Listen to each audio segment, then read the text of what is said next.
In my last video, I talked about how to actually sell an online course. So if you haven't checked that out, I would highly recommend checking that out so that you can really understand the process. And in this video, we're gonna dive into the 4 most common objections. No matter how good your online course is, no matter how much people want it, people are gonna have objections. So we wanna be able to tackle them authentically with generosity and from a place of service. And this is coming from my own experience of selling more than $30 million in course sales in my own business and helping my clients on a monthly basis. Cumulatively, I've now helped thousands of people create their online courses. They're selling more than $15 million in course sales each month as a collective, which is pretty amazing. So not my first rodeo, haven't been doing this for a year, haven't just made my first million.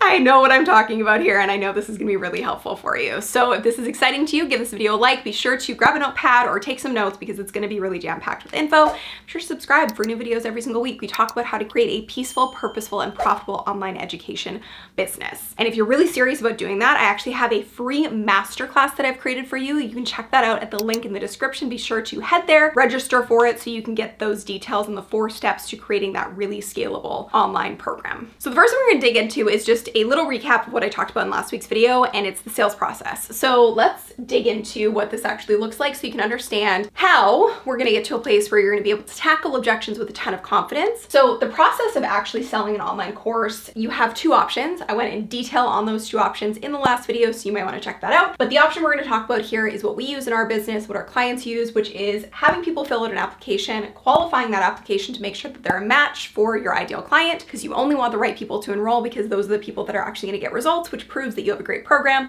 which helps you scale. Then you're gonna get on a call with them, generally a Zoom call, and do a discovery process with them to identify and diagnose, is this person the right fit? We kind of equate it to being a doctor, and this person is coming into a doctor's office, and you need to figure out, do I have the right prescription for them? And if you do, you prescribe your offer. If you don't, then you simply say this isn't the right fit. So then the final piece is you're either gonna make an offer, yes or no, depending on if they're the right fit. So the most important factor here, and I talk about this often, is your ideal client is gonna be taken from 0 to hero in terms of your online program. That's what a transformative online program should do. That's our methodology for creating these online programs. Now, who is it taking? Your ideal client has 3 factors, and each person that you make an offer to should be a match for these 3 factors in order for them to see the most success, which will help validate your offer and help you scale and get social proof to prove that your offer is the best on the market. So one ideal client at one specific place on their journey where they're in the most pain and it's the most urgent for them to actually do the work and get results. And finally, align towards the same outcome. Here's why this is so important. If you enroll people that are at all different starting places, that's my way of saying that, your curriculum is going to need to be customized, and it's going to take people all over the map, and it's going to make people think your program is brutal, it doesn't work, and it's not for them, when ultimately it might not have been for them and you enrolled the wrong person. So we have to make sure we're enrolling the right people who match those 3 factors in order for them to get from 0 to hero as efficiently as possible and get great results to prove your program. And what this does is by qualifying people and enrolling the right people, your conversion rate goes through the roof because you are only getting people on the phone that are actually a great fit. Now, the root behind pretty much every objection, the root cause, and this is important to be able to diagnose, is you haven't done proper discovery when you get them onto a call. So what you're doing is you're saying, hey, I have this thing, you wanna buy it? Not helpful, because you don't actually know if that person is truly the best fit. Their application can only tell you so much, so you want to take the time when they're on the call with you to really listen and ask the right questions to diagnose if what you have for them in terms of your online course is what they actually need. And then the second piece that is generally behind the root cause of most people not wanting to buy what you have is they don't really understand the process. And so if they aren't in alignment with the process of what you offer, they're going to be a bad client because they're not going to like what they see inside of the program. And they also won't want to buy because they aren't really certain of the value they're getting and why they really need it. So these 2 things have to be discussed and gone through thoroughly when you get this person onto a call. And we're going to go through why this is so important in just a second. And this is something that we go in depth on inside of our Authority Accelerator program because we want to make sure that our clients are enrolling the right people and that they feel confident and equipped. So we provide them with a script that they customize for themselves to make this process seamless so that their clients and their leads are in alignment towards the end of the call and that they can do a proper discovery to truly diagnose, is this person someone that I should invite into my program so I can have the most thriving, amazing community in my course. So again, if you want to learn more about that in our process and those 4 steps to create a scalable, impactful course, go to workwithsunny.com. So what are the 4 most common objections?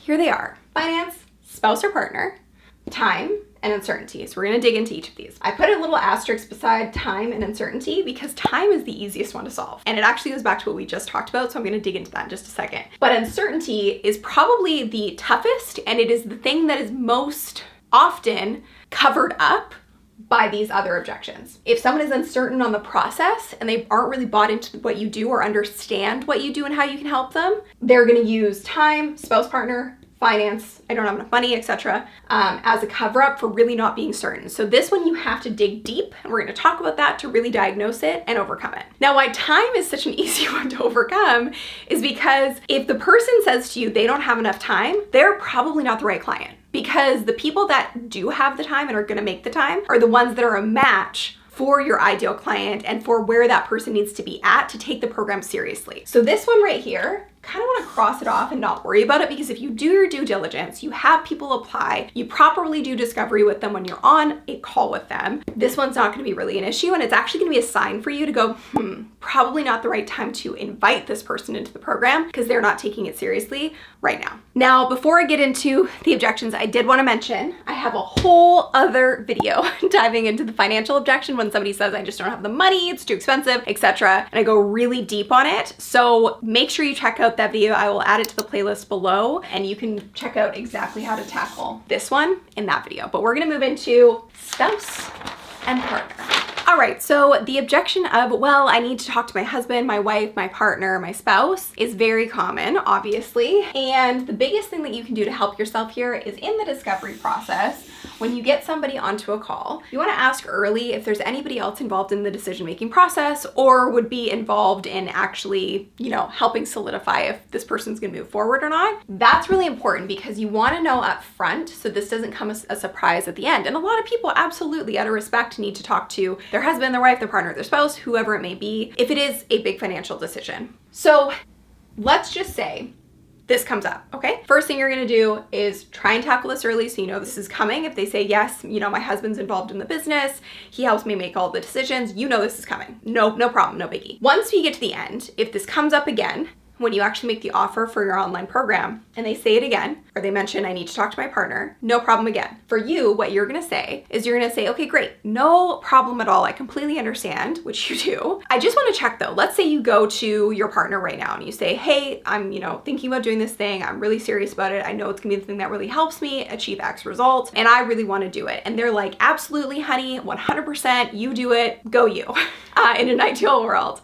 You wanna ask them, okay, if that's the scenario, let's role play that. Are you 100% ready to move forward? That's gonna help you get to the root of, is it really the partner? Or is it actually they're not really feeling in alignment with what the process is or what the value is? So that's really important. So you wanna validate next. Okay, is this actually what it is? And then the next thing you're gonna do is you really wanna decide, okay, they do need to speak to their partner, got it. Is it a respect or permission thing? So you wanna ask them, I totally understand. I'm just curious for you, is this just simply out of respect, but you're gonna move forward regardless of what they say? Or is it more that you make all financial decisions together and you kind of need to talk to them and ask permission for making this decision? Either way, completely understandable. And if you can, it's amazing. If the partner is there, you can say, hey, do you want to bring your partner on right now? We can actually just talk through it together. Great way to kind of tackle it right then and there. We've done this before. We've had clients do this before, and it's an amazing way to create transparency between the couple and have them both be completely on board and ready to make the decision. Obviously, it's not going to happen that way every single time. So if the partner's not available, you can't bring them on, then there's other ways to go about this. So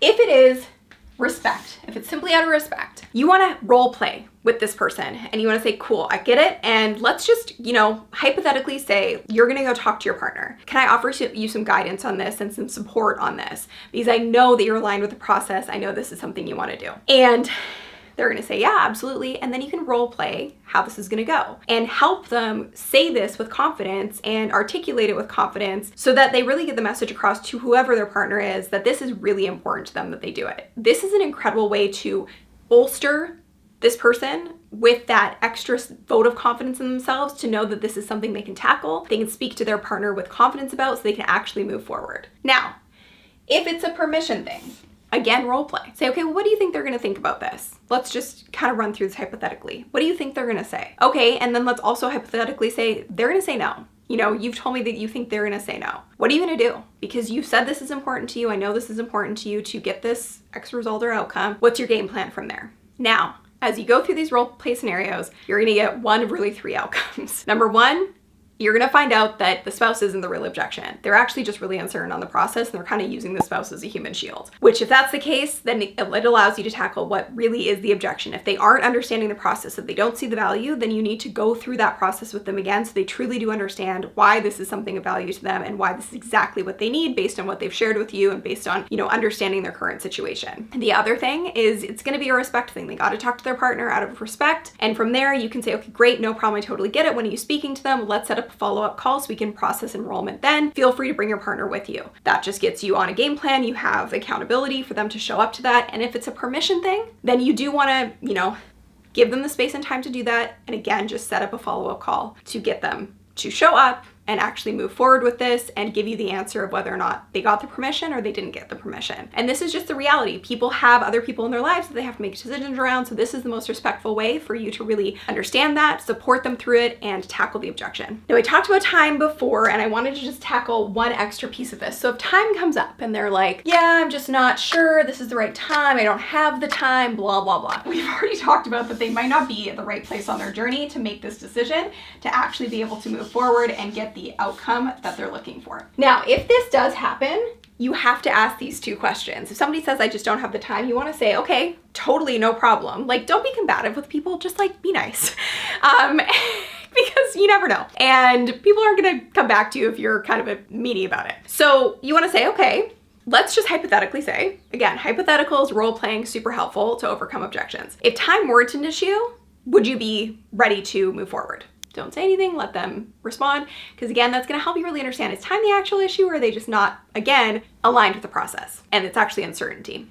Or how much longer are you willing to wait? I'm just curious to get this result. And how much longer are you willing to put up with X, Y, and Z? What are all the things they're struggling with right now and challenged with right now that they've shared with you through the discovery process? Because that puts it in perspective for people where they're like, you know what? I'm sick and tired of this. Like, I am not willing to wait. I'm just using this as an excuse because I'm scared. Great. Perfect opportunity to help them, give them the confidence, support them in making the decision to do the thing that they know they need to do. All right, so uncertainty. As I mentioned earlier, probably the most tricky one to overcome because it oftentimes means that they don't fully understand the process or the value of what they're going to get from your program, which means that maybe you didn't do a good enough job in the discovery and we kind of have to work backwards a little bit to better understand where the uncertainty is coming from. So before you ever share the price point of your program on one of these calls and make an actual offer, people might ask you, they might be like, this sounds amazing, can you tell me the price? Don't take that for what it is. You want to still say to them, yes, we're going to get to the investment in just a second, but it's really important for me and for us as a company that we're only, inviting people into this program who are fully aligned. So I'm curious for you, on a scale of 1 to 10, how aligned do you feel with this process? They're going to say a number on a scale of 1 to 10. And you want to ask them then, why? Why is it a 6? If it's a 6, we got some work to do because they're not super confident and they're probably not going to be ready to invest. So that's going to help you tackle any objections or uncertainties that have come up there before even offering them anything. If they say a 9, why a 9? And the follow-up question to both of those is specifically, why are you not at a 10? Why are you at a 10? Why are you at a 9? Even if they give you a 10, be curious about that. Why are they saying a 10? Are they saying a 10 to be polite, to get off the call? Or are they actually serious about it? You want to know why they're actually aligned. Because here's the biggest thing. With any objection, people go into fight or flight mode because they're scared. They're like, I'm making a decision to get out of my comfort zone and invest in something that I know I need, but this is scary for me. It's a big decision. So they go into fight, flight, or freeze, realistically. So you need to ground them back in reality and ground them back into the value, not the price. Because the price is arbitrary when the value is so high. So you want to ask them, before you say anything else, do you feel aligned with the process? Scale of 1 to 10, how aligned? Why? Why not? What specifically is making you feel that way? Okay? That's going to help you get pre-investment alignment before you even make an offer. And then you want to make sure that they're at, a 9 out of 10 or a 10 out of 10, and you've gotten them there before you make the offer. If they're not, you might want to set a follow-up call with them and give them resources and things that will help them get there. Case studies, testimonials, valuable videos or content that could help them. But if you get them to a 9 or a 10, and then you make the offer, and they say, oh, it's too expensive. Spouse, time. What does that tell us? It tells us, I don't think those are the real issues. It tells us that, okay, there's something else going on here. And so your first question, and again, no problem. They give you some sort of objection. Say no problem. You tackle that objection and isolate it. but then there might still be uncertainty actually behind all of that. And you want to just simply say to them, you know what? I'm so grateful that you shared all this with me. You know, you said you were a 9 out of 10 on being aligned with the process, and now you're sort of saying that you're not, and that it doesn't feel like it's the right thing. So I'm just gonna challenge you a little bit here. What's really going on? Can we have just like a moment of honesty and tell me what's really going on and what's really holding you back and stopping you? And let them explain. Because yes, it could very well be these things, those could be the real things, or they could just be being polite to you and not telling you that they really don't get it. They really don't know if this is for them. And that's okay. That's gonna just require more nurturing, more time. And just because somebody doesn't buy on the first phone call with you, doesn't mean they're not going to eventually. You're gonna build a pipeline of really great people that maybe they're not really ready right now to invest, but if you continue to build a relationship with them, provide value to them, they're going to eventually come back to you. And having a very honest conversation with them and really digging into what's going on is going to build a deep level of trust that ensures that eventually when they are ready to do this, you're the person that they're gonna go to. Woo! Well, that covers the 4 most common objections, and I would love to know, what's the most common objection that you get when you are on a sales call or a discovery call? And what did you find most valuable from today's video? Comments are truly my love language, so please let me know. And if you are really serious about this, like I said, head right now to workwithsunny.com. It's the best first step in understanding our process to create a highly scalable and highly impactful online education, online course business, and how we've been able to help so many people with our process. So make sure you head there now, fill in your information, you're gonna be able to check it out on demand. And if this was helpful for you, be sure to like it, subscribe for new videos every single week where we talk about building peaceful, purposeful, and profitable online education businesses. It's why I'm here. It's what I love to do. It's truly my calling and my purpose. And I hope that this was helpful in helping you get there today. And if you haven't yet, make sure you check out this video next on how to sell an online course. Thank you so much for watching, and I will see you in the next one. Bye.